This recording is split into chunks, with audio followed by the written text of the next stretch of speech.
Hello everyone and welcome to WhiskyWars, to day 11 of Whiskymas on the channel. And today we have something from the Lost Distillery, the AUCHENAGIE. Now, I do get a lot of names wrong on this channel when it comes to the Lost Distillery especially, because I've just not heard them pronounced before.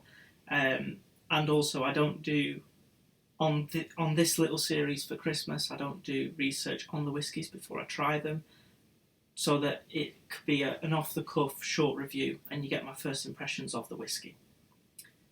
The AUCHENAGIE was opened in 1812 and closed almost a century later in 1911. It's a 43% whiskey, which all this selection that I have, all the whiskies in this selection are proofed at 43%. It's a Highland malt, but based on the border of the lowland border. So it's still a Highland, but it's very, very close to lowland territory. I do find these ones quite hard to open up, which is rather embarrassing.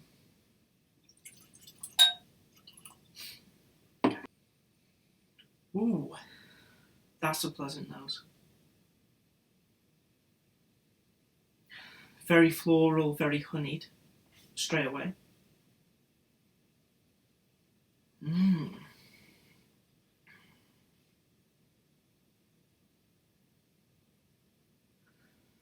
It's given me a little bit of a similar experience to the first impressions I got on the Nectar Door Glenmorangie. A little bit different, maybe hinting more towards a red fruit in there as well. But that similar icing sugar, honey, floral component with a little bit of an extra red fruit twist in there. It's not really a salty whiskey, so definitely headed that sweet direction. But really pleasant. Let's go on to the taste. Just quickly, guys, if you're liking these videos, please remember to like, subscribe, and possibly share a video to a friend.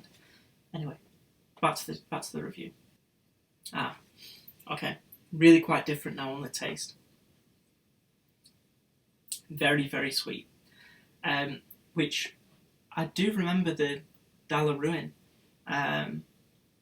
being very sweet as well. That was far more red fruit sweetness. This AUCHENAGIE is still really sweet. That sugar syrup note is definitely coming through again, but not as strong in the red fruits. For those who watch the channel quite regularly, I imagine you've picked up on the fact that this sort of flavour profile isn't my favourite flavour profile. If anything, this reminds me of a Speyside, but what I like about this whiskey more than a Speyside is it's a little bit softer, but also sweeter. That sugar syrup is really softening the whiskey and providing a real intense sweetness to it. It seems a little bit more creamy than whiskies of this flavour profile that I'm used to. And I'm liking that. Again, when I talk about that little bit of red fruit, almost sultana, it's incredibly subtle on it. It's not a red fruit whiskey. It's not a strong sultanaed whiskey, but very, very light for me. Very subtle on those notes. Just quickly to recap, it's a really well honeyed, floral, icing sugar syrup whiskey that's incredibly soft, a little bit more viscous in the mouth, which I really like. For me, this whiskey, it retails for around £40 right now on Amazon. And would I recommend it?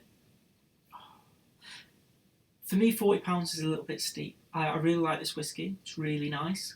But I don't know whether I would buy it at that price. But then again, I have to be transparent.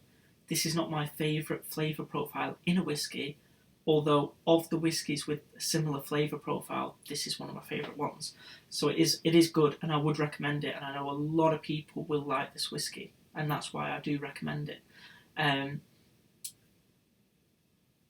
Also, a quick note on the Lost Distillery that I've said in previous videos. This is not a real reincarnation of the whiskies Auchenagie used to produce. It's a blended scotch from whiskies around that region that the Lost Distillery have tried to blend together to create a whisky that they think is most suited to, or most similar to how they think Auchenagie whiskies used to taste like. So, an important difference there. However, I do like trying these Lost Distillery whiskies because it sort of bridges that gap with the past, and I love that. So, thanks for watching day 11, and I hope to see you all tomorrow for day 12.